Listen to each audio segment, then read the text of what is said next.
From the pairs, I now move on to the men and what I'm hoping to see, what I would like to see, what I'm expecting to see in the men.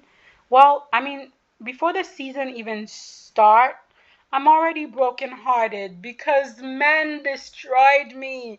Because my baby Shoma Uno has retired. I know we saw it coming with his statements and how relief he felt after Worlds, but still in my heart it hurts that I'm not gonna see any of my baby Shoma this season. However, if Shoma is happy, I support his decision, and he definitely looks happy on Instagram. He looks like he's living his best life post figure skating, so I'm really happy to see that. I hope we get, well, we don't even have like professional competition. Oh my God, if we had professional competition, we could have like Shoma, we can have Yuzuru Hanyu, we could have Nathan Chen, all of them going, maybe even, Mikhail Kolyada. We could have all of them going at each other and we could put away the technical and focus on the artistry. I'm just imagining it. We could even bring back Keegan messing, but we don't have that. So I guess we'll just have to wait to see them in shows and in shows only. So Shoma, congratulations on your retirement and thank you for all the wonderful skating that you shared. Um, well, while men for me is usually one of the least drama-filled discipline, it's not without its own tea, starting with the return of Daniel Grasso. Yes, in ISU fashion, Daniel is making a comeback to competition with no explanation. The last we heard, Daniel Grasso had missed more than one drug test while he was training in Russia under the tutelage of Teamplushenko. Let me explain the situation in plain language, what I felt happened. Imagine there is a crack house in a neighborhood. Everyone knows it's a crack house. The fact that Russia ran a state sponsored doping program for their athlete is a fact.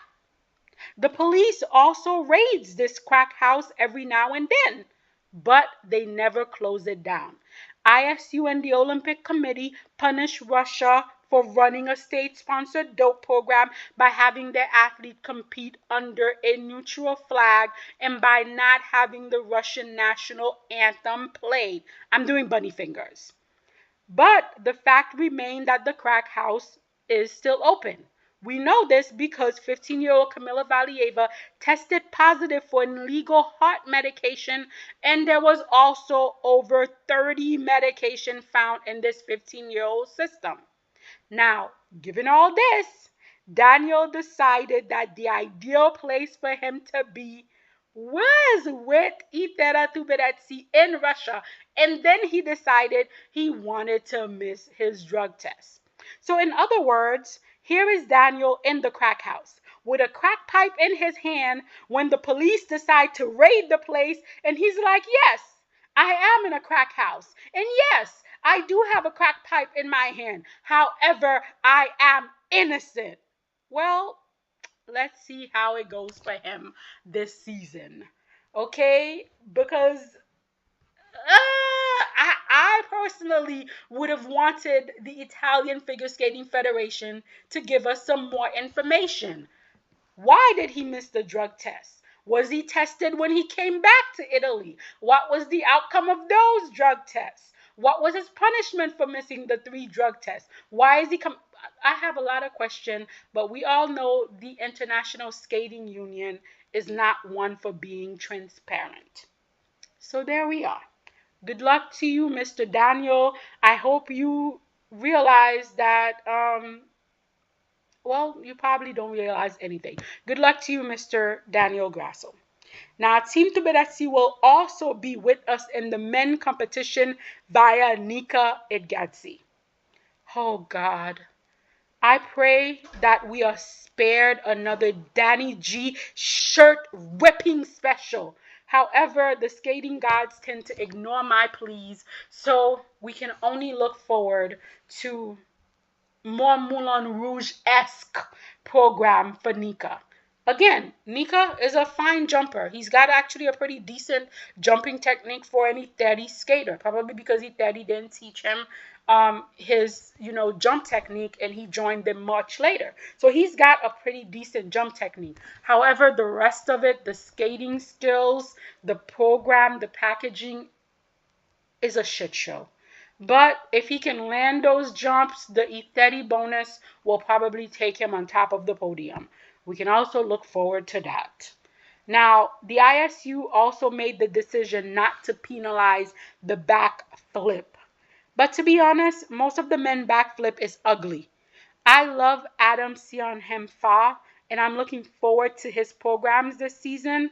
However, his backflip, just like the rest, is ugly. I can only pray that the choreographers put the backflip as a move at the end of the program and at the corner of the ring. I can already see the nightmare of skaters falling and popping jumps because there's holes all over the ice of where the backflip was made. Oh, I'm not looking forward to this at all. But I am looking forward to Adam. Last season was an amazing season for Adam. He really proved that he is a contender for the podium, a contender for the Grand Prix, the final, and a contender for Worlds. And he also showed us that he is what champions are made of. Because being a champion is not about always winning. Sometimes you lose horrendously. But how do you come back from that loss? And Adam had one of the best comebacks last season. I think he was in 15th place. 15th place to a bronze medal. That is character, that is strength, that is willpower, that is mental fortitude. That is the mark of a competitor. And you combine all of that with his unique skating skill, with the vocabulary of movement, with the fact that he is completely 100% invested to whatever program he's given. Yes, I'm looking forward to seeing him next season. Yes, I want to see what he has to offer us. Another skater that's a favorite of mine, Kevin Amos, had a very hard to watch season last year. I honestly thought that he was going to take some time off, take this season off, and really worked on his mental health. However, Kevin made the decision to come back. I hope he is in a space where he can compete at his best. I hope this is the best decision for him because Kevin is one of my favorite skaters with a vocabulary of movement that is uniquely him. When Kevin is on, few other skaters can do what he can. So I truly hope like he could put last season behind him and this season becomes a fresh start and he has a supportive team around him and we really get to see a Kevin at 100%. And we have another comeback, but this time from surgery. Matteo Rizzo is also coming back. He's been posting the fact that, his triples are coming back. I haven't seen any of him posting with any quad jump, but just the fact that he got his triples back so fast is amazing. Because, I have surgery and that's it. I'm done for like years to come. I'm finished. But I guess that's the difference between me and an elite athlete because he came right back. I'm Last season he really struggled through with all of the injuries. He really struggled through with all of the pain and he managed to have some very decent showing. But this season I hope that his team don't push forward with the quad, but rather they do it in moderation, slowly building back up to where he was previously. And I also hope he gets really good program because Matteo is another skater that is really, really good at selling his program. And then we have there's just so many favorites that I have in men. We have Kazuki Tomono. I'm gonna add him to my Dollar Tree candle list. So much talent, so much potential. However, so inconsistent. Last season there was just pure moment of Kazuki joy. And then you just like what is this? What is going on? But I know the potential is there. And if Kazuki could give us two clean program consistently this season, I feel like the judges are willing to go with him. The fans are definitely willing to go with him. He's very emotive. He's very personable, very nice. The, we're here for you, Kazuki. Help us help you. Then we have Lucas Bucci. A wonderful last season. The start of last season, the middle of last season. He was just having his best season yet. This is a skater. There's things that need to be worked on. The jumps need to be worked on. The skating skill needs to be worked on. But the performance does not. Lucas brings the performance every time.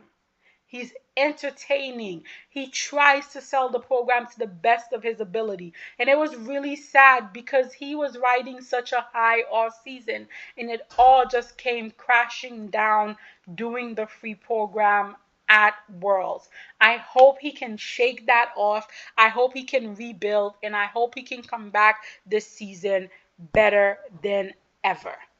For me, probably the biggest competition in men in terms of country is going to be Japan. I mean, just within Japan, you have the adorable Yuma Kageyama. You also have Sota Yamamoto. You have Kaomura. You have Shun Soto. And I'm also going to throw in here my baby, just because I want to. Korish, Korishiro Shimada. All of these skaters are coming out of one country. I feel like making it to Worlds out of Japan is going to be the hardest this season. Yuma has a great team working with him. His team includes his dad, Carolina Costa, and Laurie Nickel. I have no question that he is going to come this season full package. Now, again, he is coming back from injury, and his team was very smart in that they did not give him a full technical arsenal, but they slowly put back in his jumps. So, how many quads will he do this season? What kind of program is he going to have? How are the judges going to look at him as a whole package? I'm very much invested in Yuma Kageyama. You guys know I talk endlessly about his knee bend, his edge, his posture. To me, without a doubt, the most beautiful jump technique in the men who are competing right now. When his jumps are on, they're just like butter. It's just a beautiful thing to behold. Outside of Japan, the two major competitors would be Junhwa Cha and Ilya Melanin. June had a difficult season last year. Like, there's no other way to put it. He also stopped working with longtime coach Brian Osser and is now focused in Korea. Honestly, I'm not sure that was the best decision for him to make, but then again, I am not him. I don't know what was going on with him.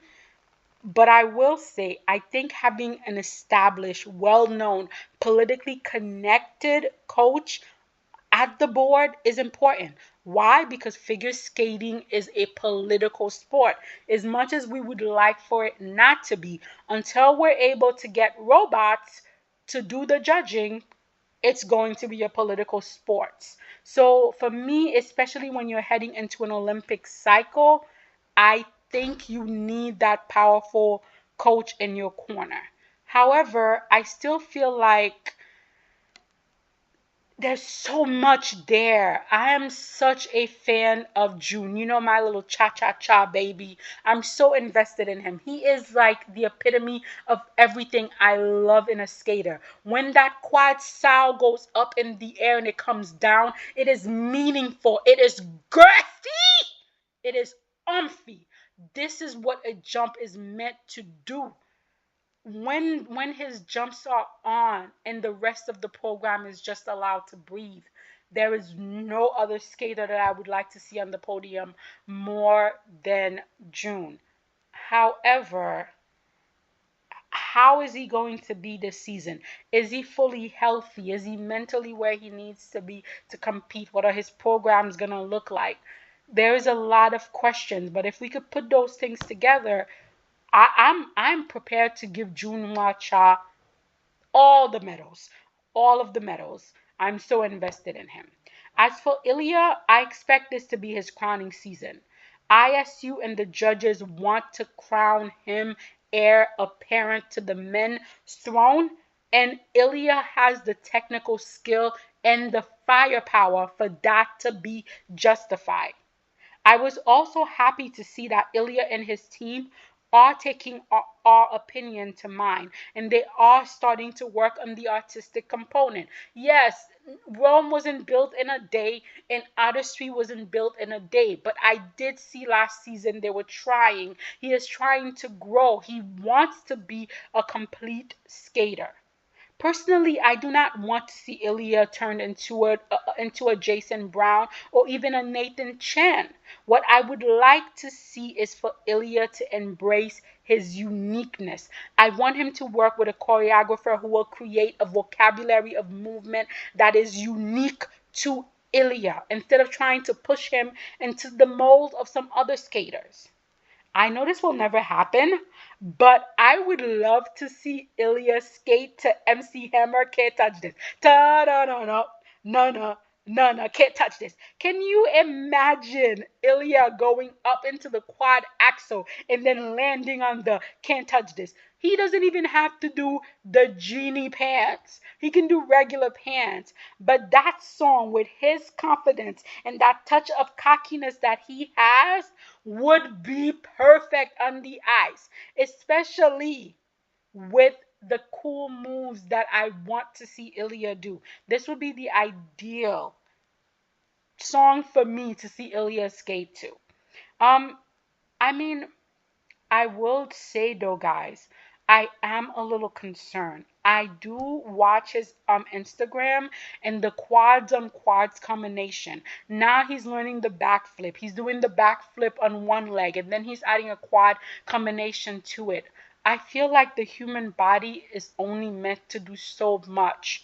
And I pray that his team is pacing him. He's young, he's energetic now, but there's no guarantee as to what's going to happen later. And as a skater, as a competitor, being healthy in the right moment is what is most important. So I do hope that his team is playing it safe.